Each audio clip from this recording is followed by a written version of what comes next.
Good morning children. അപ്പോൾ നമ്മൾ discuss ചെയ്യണ ലെസൺ ഏതാ? മുഗൾ എംപയറിനെ പറ്റിയിട്ടാണ്. അപ്പോൾ ആരാണ് മുഗൾസ്? അവരുടെ മിലിറ്ററി ക്യാമ്പയിനും അഡ്മിനിസ്ട്രേഷനും സക്സഷൻ ട്രഡീഷൻസ് ഓഫ് സക്സഷനും ഒക്കെ നമ്മൾ പഠിച്ചു അല്ലേ.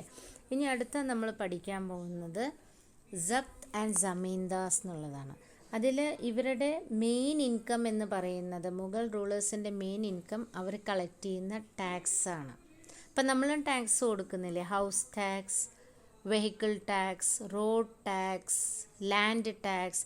അപ്പോൾ ഇതൊക്കെയാണ് ഗവൺമെൻറ്റിൻ്റെ കിട്ടുന്ന പൈസ, നമ്മളുടെ നിന്ന് കിട്ടുന്ന ഈടാക്കുന്ന പൈസ ഇതൊക്കെയാണ്.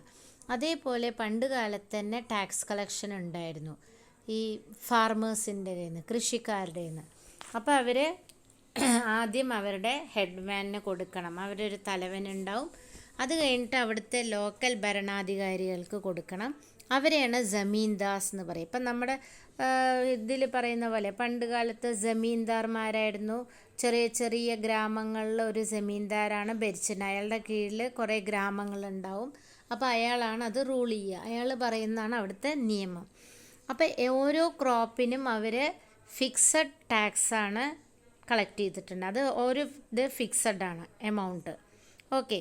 പിന്നെ അവരുടെ അഡ്മിനിസ്ട്രേഷൻ അല്ലെങ്കിൽ ഇത് എങ്ങനെയാണെന്ന് വെച്ച് കഴിഞ്ഞാൽ ഓരോ പ്രോവിൻസിനെയും ചെറിയ ചെറിയ ഗ്രൂപ്പായിട്ട് തിരിച്ചിട്ടുണ്ട്.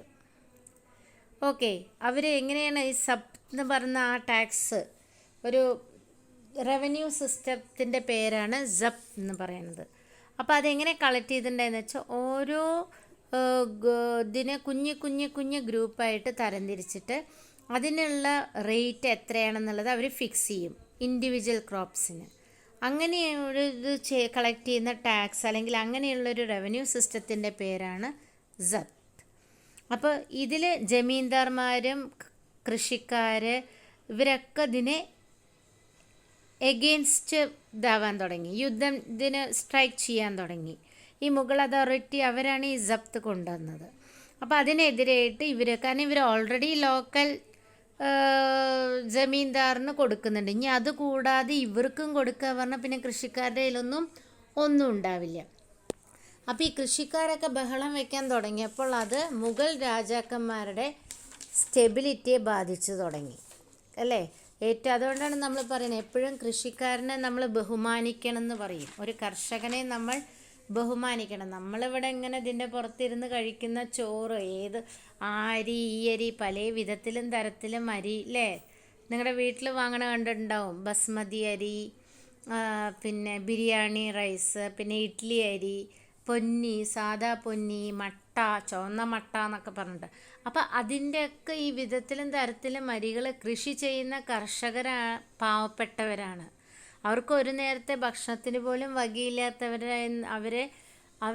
അവർ കൃഷി ചെയ്തുണ്ടാക്കുന്നതാണ് നമുക്ക് പല സിസ്റ്റത്തിലൂടെ കടകളിലെത്തിയിട്ട് നമുക്ക് കിട്ടുന്നത്. അപ്പം നമ്മളെപ്പോഴും പറയും കർഷകരെ നമ്മൾ കാണുമ്പോൾ ബഹുമാനിക്കണം എന്നാണ് പറയണത്. കാരണം അവരാണ് നമുക്ക് അന്നം തരുന്നത്. അവരെ സംരക്ഷിക്കേണ്ട ചുമതല അല്ലെങ്കിൽ അവരെ ബഹുമാനിക്കേണ്ട ചുമതല നമ്മൾക്കാണ് എന്ന് പറയും. ഇനി അക്ബറിൻ്റെ കാലഘട്ടത്തിലുണ്ടായിരുന്ന മെയിനായിട്ടുള്ള 2 ബുക്സിനെ പറ്റിയിട്ടാണ്. ഒന്ന് അക്ബർനാമ, ഒന്ന് ഐനി അക്ബാരി. അബുൽ ഫാസൽ എന്ന് പറഞ്ഞിട്ട് അദ്ദേഹത്തിൻ്റെ ഇതിൽ ദർബാറിൽ ഒരു ഇതുണ്ടായിരുന്നു. അദ്ദേഹമാണ് ഇതൊക്കെ എഴുതിയിരിക്കുന്നത്. അക്ബർനാമ എന്ന് പറയുന്നത് 3 വോളിയമാണ് അതിലുള്ളത്. അത് അക്ബറിൻ്റെ ഭരണകാലഘട്ടത്തെക്കുറിച്ചുള്ള കാര്യങ്ങളാണ്. ആദ്യത്തെ വോളിയത്തിൽ അക്ബറിൻ്റെ ആൻസിസ്റ്റേഴ്സിനെ പറ്റിയിട്ട്, രണ്ടാമത്തെ വോളിയത്തിൽ അക്ബറുടെ ഭരണകാലഘട്ടത്തിൽ അദ്ദേഹം എന്തൊക്കെ ചെയ്തു, എന്തൊക്കെ അച്ചീവ് ചെയ്തു എന്നുള്ളത്. ഓക്കെ. മൂന്നാമത്തെ വോളിയത്തിൽ പറയുന്നത് അദ്ദേഹത്തിൻ്റെ റവന്യൂ സിസ്റ്റം, പിന്നെ അവിടുത്തെ അവരുടെ എംപയർ ഏതൊക്കെ ഭാഗത്ത് എന്തൊക്കെയാണ് സ്ഥിതി ചെയ്യുന്നത് എന്നുള്ള കാര്യങ്ങൾ, പിന്നെ അവരുടെ കൾച്ചർ, ട്രഡീഷൻ, ആൾക്കാരുടെ ലിവിങ് നേച്ചർ, അവരുടെ സ്റ്റാറ്റിസ്റ്റിക്കൽ ഡീറ്റെയിൽസും എല്ലാ കാര്യങ്ങളും ആ 3rd വോളിയത്തിലാണ്. ഇനി നമ്മൾ പിന്നെ ഇതിൽ കാണാൻ പോകുന്നത് അക്ബറിൻ്റെ പോളിസീസാണ്. അദ്ദേഹം ചില പോളിസീസ് ഉണ്ടെന്ന് ഈ കാരണം മുഗൾ എംപയർ വാസ്റ്റായി കഴിഞ്ഞു അല്ലേ. അപ്പോൾ അത് ഭരിക്കാനായിട്ട് അദ്ദേഹം ചില പോളിസീസ് ഇൻട്രൊഡ്യൂസ് ചെയ്തു. എങ്ങനെയാണ് നമുക്ക് ഇത്രയും വലിയൊരു രാജ്യം എങ്ങനെ നമുക്ക് ഭരിക്കാം. അതിനെ ആദ്യം ചെറിയ ചെറിയ പ്രോവിൻസസ് ഒക്കെ ആക്കി അതിൻ്റെ പേര് ഷുബാസ് എന്നിട്ടു. അത് നോക്കാൻ ഒരാളെ വെച്ചു. അദ്ദേഹത്തിൻ്റെ പേര് സുബേദാർ എന്നാണ്. അപ്പോൾ പൊളിറ്റിക്കലി മിലിറ്ററി അതൊക്കെ ഈ സുബേദാർമാരുടെയാണ്. അതൊക്കെ ശ്രദ്ധിക്കേണ്ട കാര്യങ്ങൾ. പിന്നെ ഓരോ പ്രോവിൻസിനും ഇതിൻ്റെയൊക്കെ അക്കൗണ്ട്സൊക്കെ നോക്കണ ഒരാളുണ്ടാവുമല്ലോ. അദ്ദേഹത്തിന് ആ വ്യക്തിക്ക് പറയുന്ന പേരാണ് ദിവാൻ. അങ്ങനെ ഓരോ പ്രോവിൻസിലും ഒരു ദിവാനും ഉണ്ടായിരുന്നു.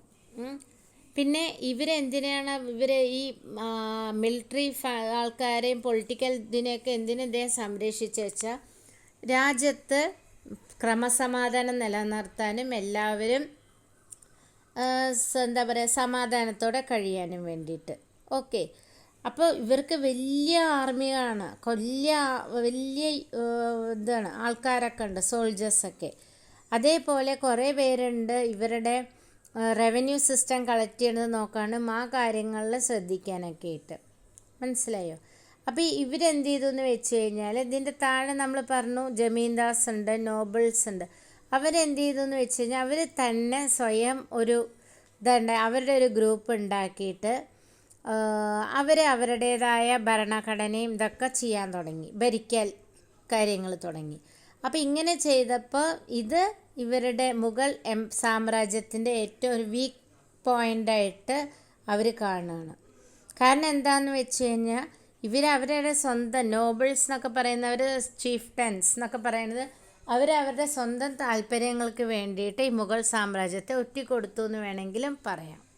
ഇനി അക്ബറിൻ്റെ കാലഘട്ടത്തിലാണ് ശരി വേണ്ട, നമുക്ക് അങ്ങനെ മതപരമായിട്ടും കൾച്ചറൽ റിലീജിയസ് ബേസിസിലൊന്നും അല്ലാണ്ട് യൂണിവേഴ്സൽ പീസ് എന്നുള്ള ഐഡിയ വന്നത് അക്ബറിൻ്റെ കാലഘട്ടത്തിലായിരുന്നു.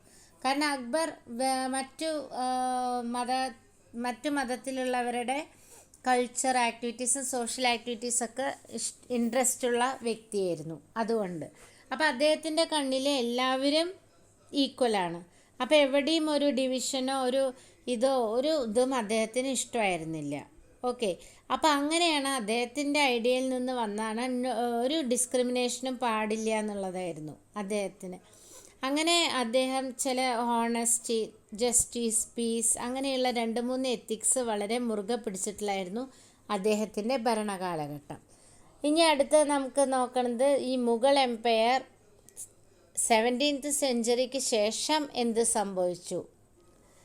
അപ്പോൾ ഇവരുടെ എന്താണെന്ന് വെച്ച് കഴിഞ്ഞാൽ ഇവർ കൂടുതൽ മിലിറ്ററിക്കാരെ ഇവരെയൊക്കെ വെച്ച് നോക്കുന്നുണ്ട്. അത് വല്ലാണ്ട് ഇവരുടെ എക്കണോമിക്കൽ ആൻഡ് കമേഴ്ഷ്യൽ ഇത് വർദ്ധിപ്പിക്കാൻ ഇടയായി. പിന്നെ അവർ കൂടുതൽ സാലറീസും ഇതിനൊക്കെ കൃഷിക്കാർക്കും പിന്നെ അവിടുത്തെ ഓരോ സാധനങ്ങളൊക്കെ ഉണ്ടാക്കുന്നവർക്കൊക്കെ കൊടുത്തു. അപ്പോൾ എന്തായി അവർ കൂടുതൽ നല്ല പ്രൊഡക്ട്സ് ഉണ്ടാക്കി ഇവർക്ക് കൊടുക്കും അല്ലേ. പിന്നെ മുഗൾ എംപയർ നല്ല പവർഫുൾ ഗ്രൂപ്പായിരുന്നു. 17th സെഞ്ച്വറി കാലഘട്ടത്തിലുണ്ടായിരുന്ന ഏറ്റവും പവർഫുൾ ഗ്രൂപ്പായിരുന്നു മുഗളന്മാരുടെ. പിന്നെ അതേസമയം ഇവിടെ ഇൻ്റർനാഷണൽ ട്രാവലേഴ്സ് വരെ ഇവിടെ വിസിറ്റ് ചെയ്തിട്ടുണ്ട് എന്നുള്ളതാണ് പറയണത്.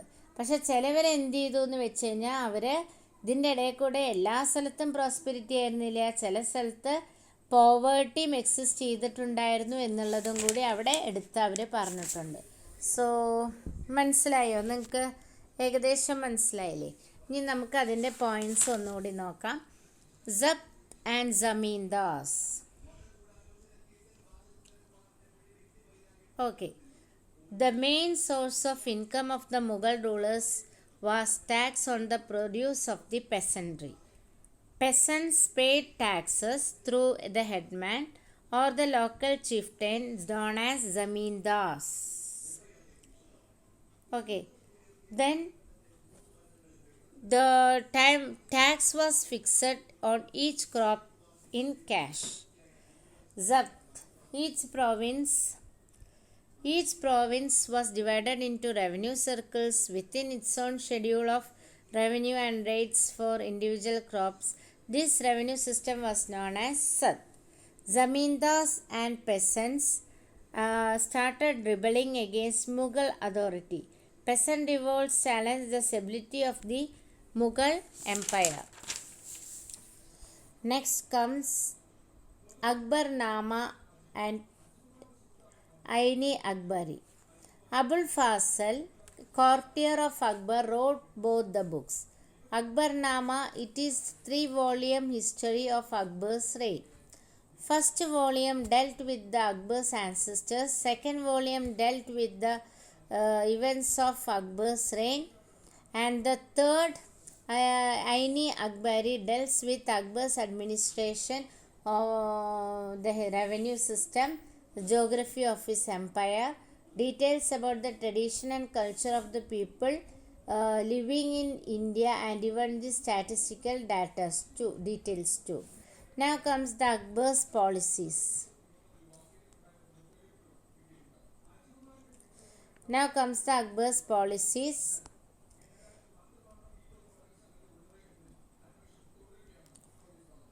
Okay. Akbar's policies എന്താന്ന് നോക്കണ്ടേ നമുക്ക്?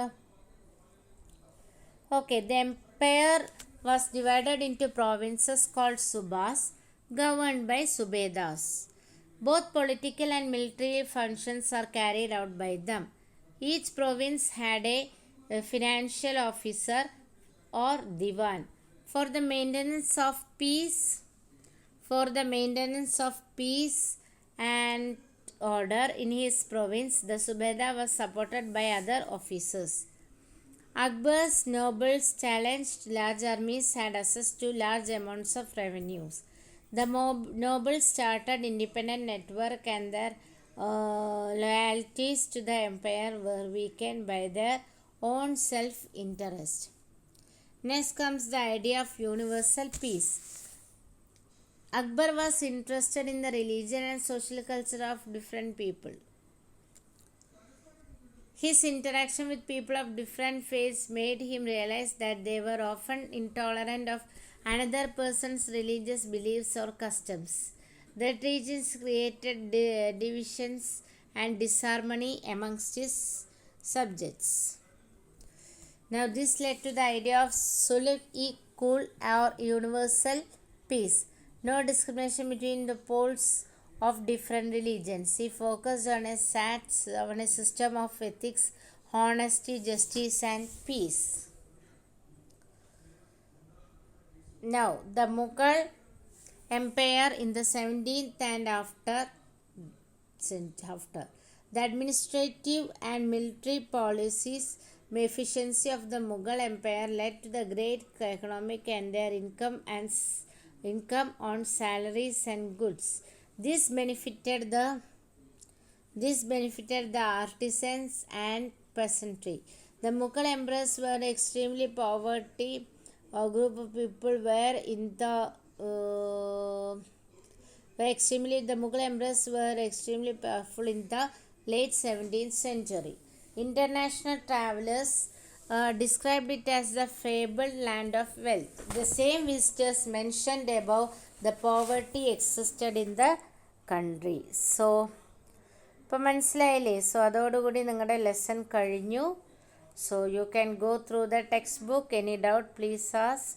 Okay, that's all for today. Thank you, children.